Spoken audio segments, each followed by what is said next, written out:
Bismillahirrahmanirrahim. Assalamu alaikum. This is Muhammad Ali Rana from Ghulaman Abbas School. In this video lecture, we are going to study the SLO number 813.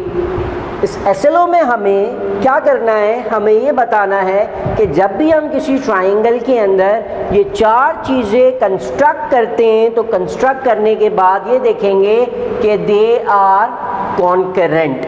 Concurrent क्या होता है वो भी हम discuss करते हैं। तो इस SLO में हमें जो है वो इन चार चीज़ों के बारे में इनकी कॉन्करेंसी को प्रूफ करना है।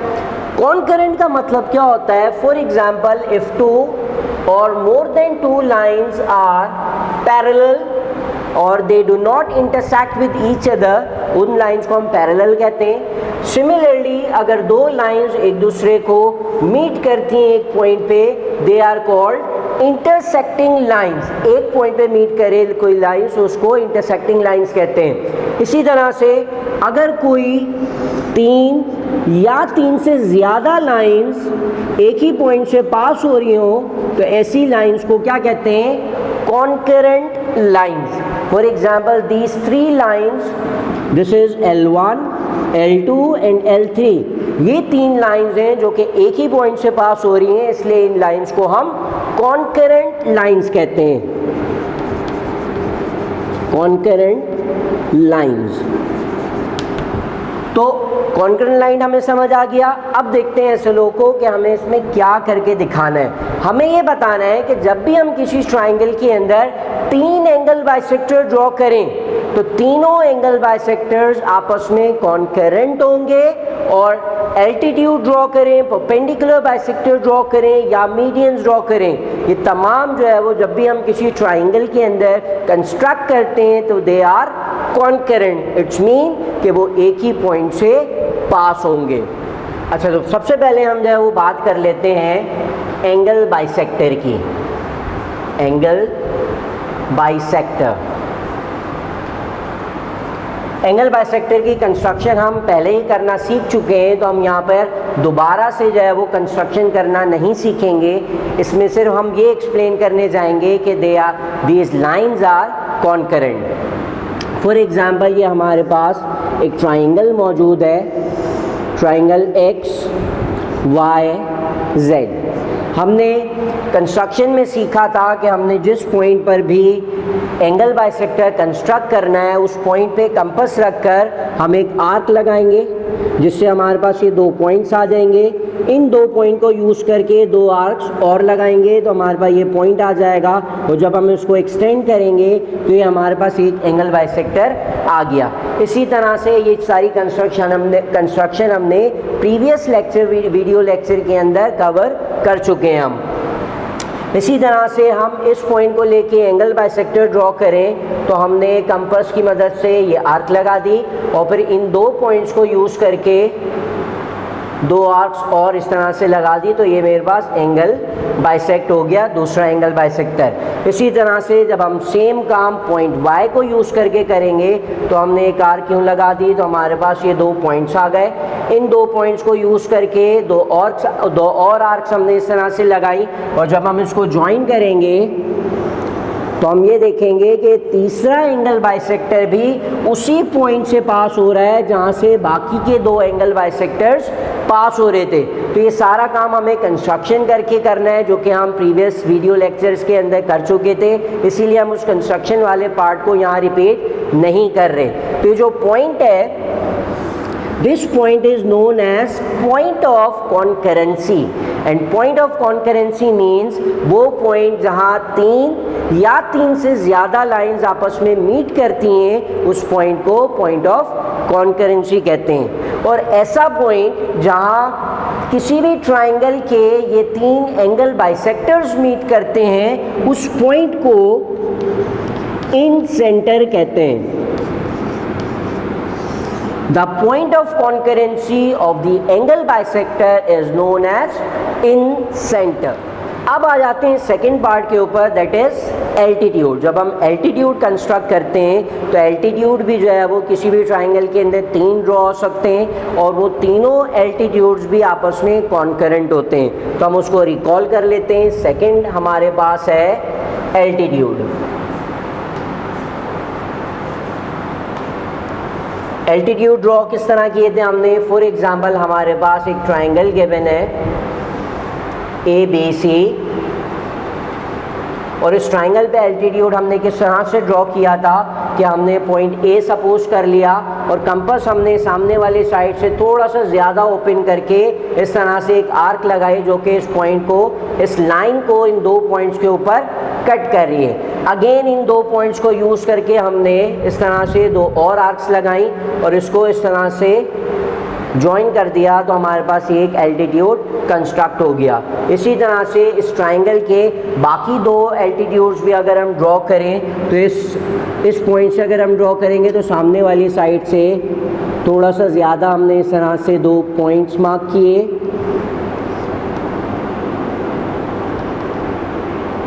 तो ये हमारे पास जो है वो इस ट्राइंगल का दूसरा एल्टीट्यूड आ गया। ये सारी कंस्ट्रक्शन में अगेन रिपीट कर रहा हूँ कि हम प्रीवियस लेक्चर के अंदर कर चुके हैं, इसीलिए हम कंस्ट्रक्शन वाला पार्ट स्किप कर रहे हैं। हम जो SLO कह रहे हैं हम सिर्फ उसको समझने की कोशिश कर रहे हैं। अगर कंस्ट्रक्शन समझनी है तो इस वीडियो लेक्चर से जो प्रीवियस SLO था उसको दोबारा से देख सकते हैं। अगर इसी ट्राइंगल का तीसरा जो है वो हम एल्टीट्यूड ड्रॉ करें तो तीसरा एल्टीट्यूड भी जो है वो इस तरह से ड्रॉ होगा।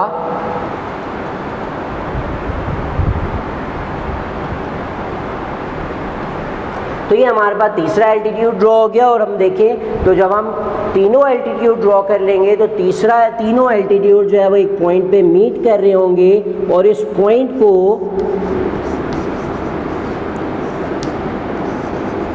ऑर्थो सेंटर कहते हैं। The point of concurrency of altitudes is called ortho centre.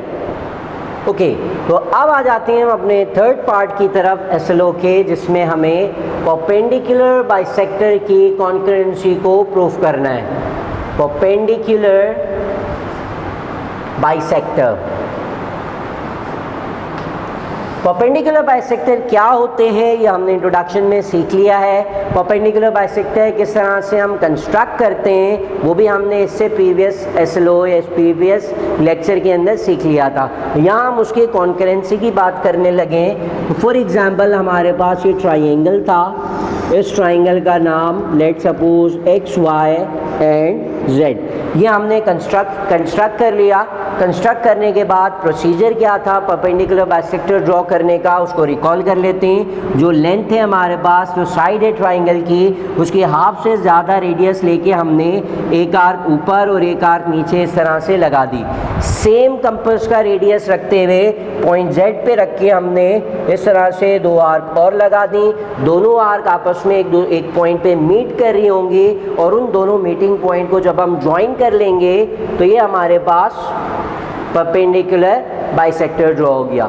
Same काम अगर हम YZ और XY को लेकर करें तो हम उन दो साइड का भी परपेंडिकुलर बाइसेक्टर कंस्ट्रक्ट कर सकते हैं। तो मैंने X और Y की लेंथ का हाफ से ज़्यादा रेडियस लेके एक आर्क ऊपर और एक आर्क नीचे लगा दी।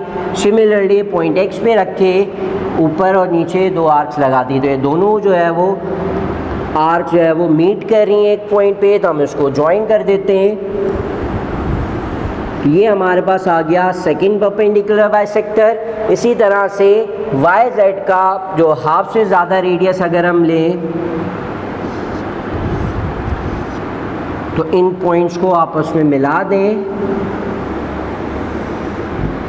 तो ये हमारे पास आ जाएगी थर्ड परपेंडिकुलर बाइसेक्टर। मैं अगेन रिपीट कर रहा हूँ कि ये कंस्ट्रक्शन वाला पार्ट हम प्रीवियस लेक्चर के अंदर परफॉर्म कर चुके हैं, तो यहाँ हम कंस्ट्रक्शन को कवर नहीं कर रहे, हम यहाँ पर सिर्फ और सिर्फ उसकी कॉन्करेंसी को प्रूफ कर रहे हैं। अगर कंस्ट्रक्शन वाला पार्ट समझ नहीं आ रहा तो इस वीडियो लेक्चर से प्रीवियस लेक्चर को देख के कंस्ट्रक्शन सीख सकते हैं।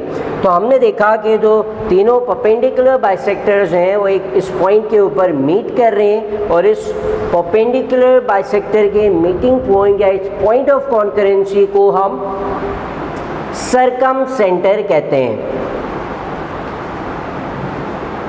The point of concurrency of perpendicular bisector is known as circumcenter. तो अब आ जाते हैं हम अपने SLO के लास्ट पार्ट की तरफ, जिसमें हमें मीडियन की कॉन्करेंसी को प्रूफ करना है। तो हम मीडियंस की हम अपनी कंस्ट्रक्शन को रिकॉल कर लेते हैं। Last part is median. तो हम अगेन कंस्ट्रक्शन वाले पार्ट पर नहीं जाएंगे बिकॉज हम वो प्रीवियस लेक्चर में कर चुके हैं। तो दोबारा से जो है वो हम एक ट्राइंगल सपोज कर लेते हैं। लेट सपोज हमारे पास एक ये ट्राइंगल है। इस ट्राइंगल को हम नाम दे देते हैं, it is EF and G।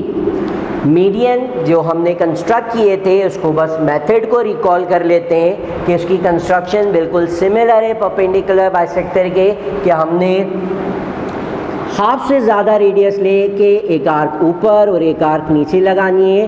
Point F पे रख के जो है वो एक आर्क ऊपर और एक आर्क नीचे लगा देनी है। तो ये हमारे पास जो है वो दो आर्क जो है वो आपस में मीट कर रही हैं। इनको अगर हम ज्वाइन कर देते हैं तो ये हमारे पास परपेंडिकुलर बाइसेक्टर बन जाता है। तो हमें परपेंडिकुलर बाइसेक्टर ड्रॉ नहीं करना, हमें मीडियन ड्रॉ करने।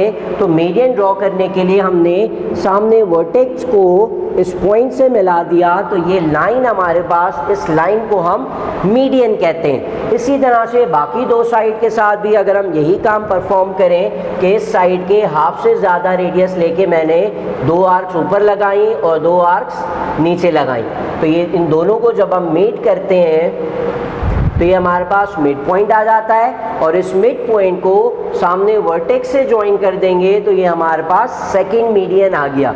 इसी तरह से जो थर्ड साइड रह गई, थर्ड साइड को भी हम GF के हाफ से ज़्यादा डिस्टेंस का कंपास लेके दो आर्क्स ऊपर प्लेस करेंगे और दो आर्क नीचे। और इसको जब हम ज्वाइन करते हैं तो ज्वाइन करने से जो पॉइंट आएगा उस पॉइंट को हम सामने वर्टेक्स से ज्वाइन कर देंगे।